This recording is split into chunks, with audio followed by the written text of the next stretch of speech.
द्रौपदी ने 5 पतियों से एक साथ कैसे करती थी संभोग। नमस्कार मित्रों, जय श्री राम, हर हर महादेव।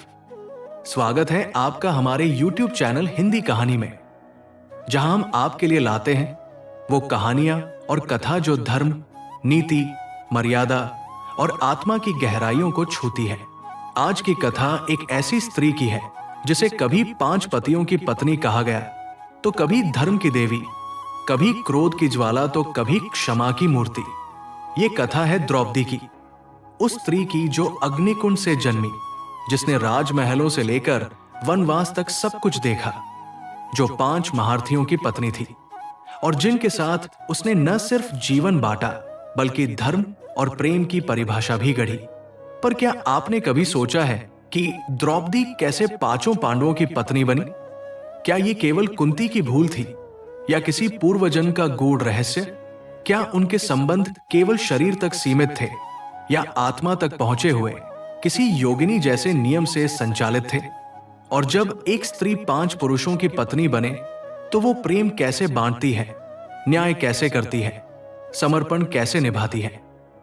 ये जानने के लिए बने रहिए हमारे साथ अंत तक, क्योंकि आज की ये कथा आपको झकझोर देगी और आपको दिखाएगी कि स्त्री क्या होती है जब वो अपने भीतर अग्नि का संकल्प लेती है।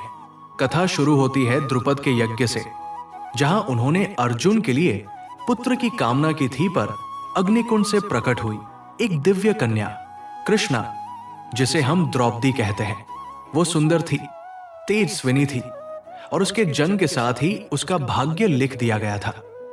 एक स्त्री जो 5 पतियों के साथ विवाह करेगी, ये कोई शाप नहीं था, ये वरदान था उसके पूर्वजन्म का, जब वो तपस्विनी नारी थी और उसने शिव से 5 श्रेष्ठ पुरुषों को पति रूप में मांगा था।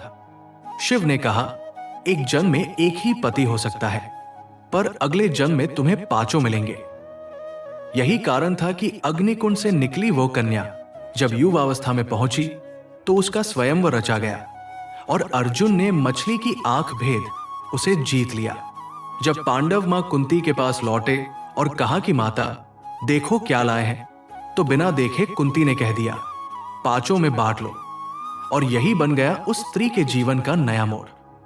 वो अब केवल अर्जुन की नहीं, 5 पांडवों की पत्नी बन गई। पर प्रश्न वही, कैसे निभाया द्रौपदी ने 5 पांडवों के साथ जीवन का धर्म? क्या वो अलग अलग पति के साथ अलग अलग प्रेम करती थी? क्या उसे कोई एक प्रिय था? क्या उसमें पक्षपात नहीं हुआ? कथा कहती है, द्रौपदी ने अपने प्रेम को समान रूप से 5 भागों में बांट दिया नहीं, बल्कि उसने अपने प्रेम को 5 दिशाओं में फैलाया और स्वयं केंद्र बन गई। वो धुरी थी जिसके चारों ओर धर्म, बल, कला, सुंदरता और ज्ञान घूमते थे।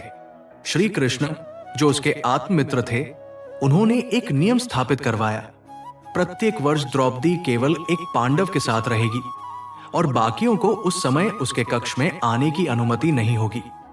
यदि कोई नियम तोड़ेगा तो उसे वनवास जाना होगा।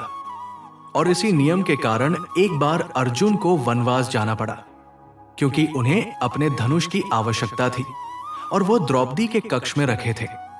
उन्होंने धर्म को निभाया, नियम को अपनाया और बिना शिकायत के वन को चल दिए। लेकिन क्या द्रौपदी के लिए यह सब सहज था? नहीं दोस्तों, यह किसी साधारण स्त्री का कार्य नहीं था। 5 पांडव 5 अलग स्वभाव के थे। युधिष्ठिर धर्मात्मा थे, भीम बलशाली, अर्जुन वीर प्रेमी, नकुल सुंदर और विनम्र, सहदेव ज्ञानी और शांत, और द्रौपदी इन सभी के अनुरूप स्वयं को ढालती थी। युधिष्ठिर के साथ वो एक नीति की देवी बनती, गंभीर और शांत। भीम के साथ वो प्रेम में समर्पण करती, उसकी भूख और उसकी वीरता को अपनाती। अर्जुन के साथ वो सौंदर्य और प्रेम की चरम सीमा पर होती, कला, संगीत, युद्ध, प्रेम और कविता सब अर्जुन से जुड़ता। नकुल के साथ वो कोमल होती, सौंदर्य में रमती, और सहदेव के साथ वो ज्ञान में गहराती। ये कोई संभोग नहीं था, ये आत्मा की लीला थी। एक स्त्री जो स्वयं तपस्विनी थी, उसने अपने भीतर सभी भावों को स्थान दिया और किसी को भी अधिक या कम नहीं होने दिया। द्रौपदी के प्रेम की सुंदरता यही थी। वो समता थी, समर्पण था, न्याय था। वो केवल शरीर नहीं थी, वो एक विचार थी। पंचनारी, पंचशक्ति और पंचतत्व की मूर्ति। लेकिन उसकी परीक्षा यही नहीं रुकी। जुए की सभा में जब उसे चीरहरण की ओर धकेला गया, तब भी उसने पांचों पतियों को देखा, जो मौन थे, बंधन में थे, धर्म के द्वंद्व में फंसे थे। तब द्रौपदी ने कृष्ण को पुकारा और श्री कृष्ण ने उसकी मर्यादा की रक्षा की। पर उस दिन उसके भीतर की अग्नि जागी। उसने प्रतिज्ञा ली, जब तक शासन का रक्त उसके बालों में नहीं लगेगा, तब तक वो उन्हें नहीं धोएगी। यही स्त्री जो पांचों की पत्नी थी, वही अब रण की देवी बन गई। यही वो क्षण था जब पांचों पांडवों के भीतर संकल्प जागा। और यही द्रौपदी थी, प्रेम में समर्पिता, अपमान में ज्वाला, युद्ध में प्रेरणा और धर्म में प्रतीक। यदि आज भी कोई कहे कि द्रौपदी 5 पतियों की पत्नी थी, तो उसे ये कथा सुनाओ कि कैसे वो पांचों की पत्नी नहीं, पांचों की आत्मा थी।